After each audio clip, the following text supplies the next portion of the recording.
Well, it sounds amazing. The problem is, I don't want to have to start it with a booster pack every single time I want to use it. So today, we're going to rip out the rat's nest of wiring, and we're going to just put in a basic push-button start and go from there. I apologize for a lot going on right now here.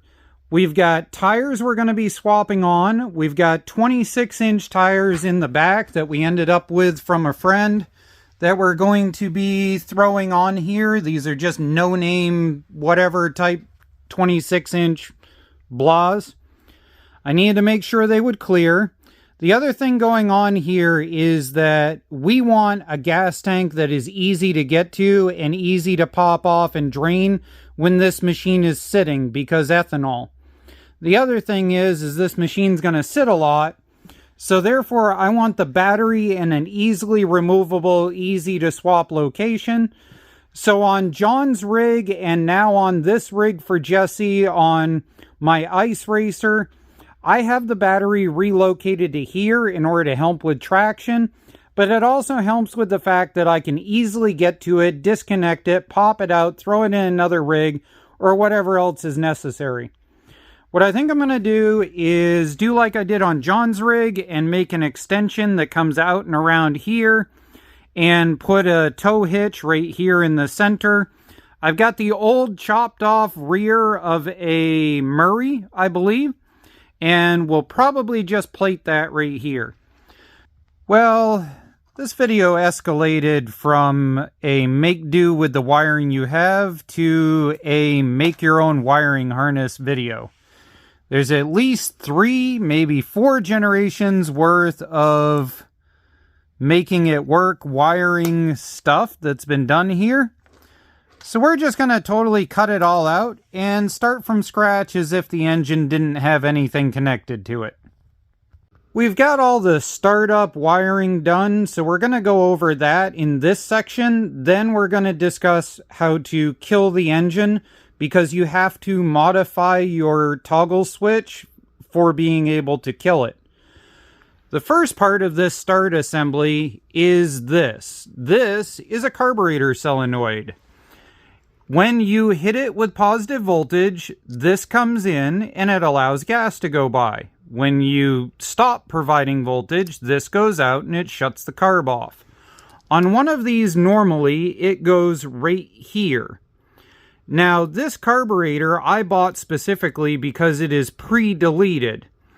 If you'd like, I'll post a link for this carburetor down below, along with everything else for parts that I've used for doing this build.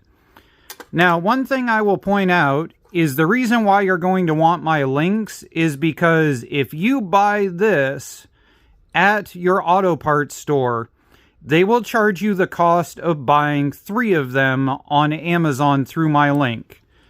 The same goes for push buttons. They will charge you the cost of buying 3 of them through my link. And they will charge you the cost of buying 2 of these on Amazon.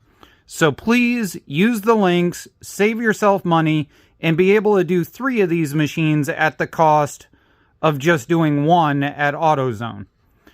Now, with that being said, if you want to maintain having one of these in the system, this has to get hit with positive voltage before you can start the engine. On the other side of things, this is your charging rectifier circuit, and this also must get hit with positive voltage in order to excite the rectifier in order to be able to produce voltage to recharge your battery.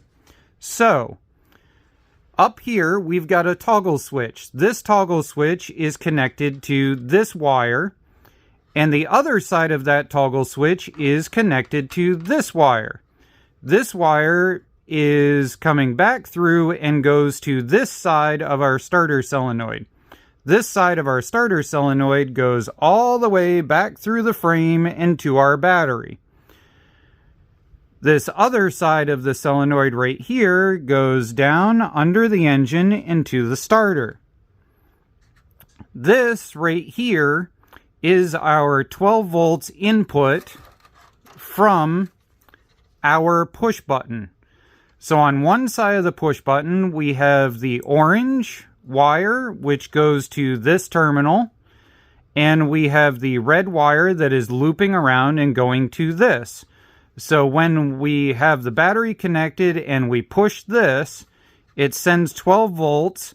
That sets off the solenoid, and that sets off the starter.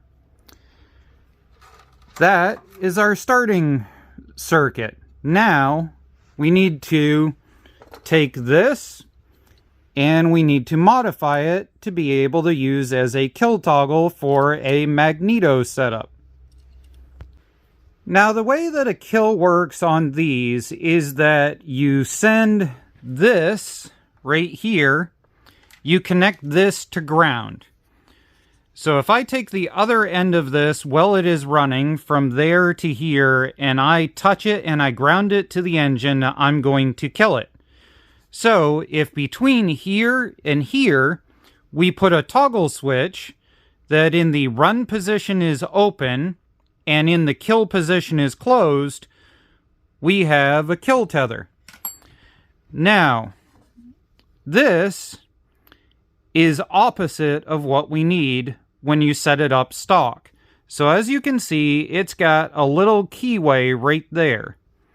And if we look at this, we've got a little key right there on that side.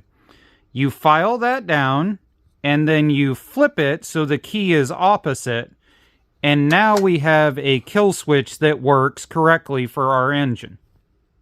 John's about to help me with wiring this battery in, but I wanted to show you this tester, and I'll post a link down below. These are like 15 bucks. And as you can see, there is no tag left on this battery. I thought that this was like a 200 cranking amp battery. As you can see, verified by the tester, it's like a 400. So most likely this is a 420 cranking amp battery. And I never would have known that without this tester. Just a side note. And John's ready to take this thing for a drive once it fires up, right? Do you like the tires next to you? Yeah. Those are for the ice racer if we ever get a chance. Right now the pond is still rather wet on top. Alright, John's finishing up with putting those on. I need to go down through and zip tie this into place. Alright, John's informed me that as soon as this is up and running, he wants to take it on a test drive around the outside of the property on the off-road trail. So I guess we probably should get it done before sunset. Battery on. Kill on. Choke out. Probably gonna have to prime this because we changed out tanks. And here we go.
square it off.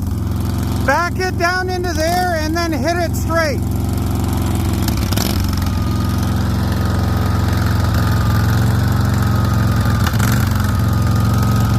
You gotta square off.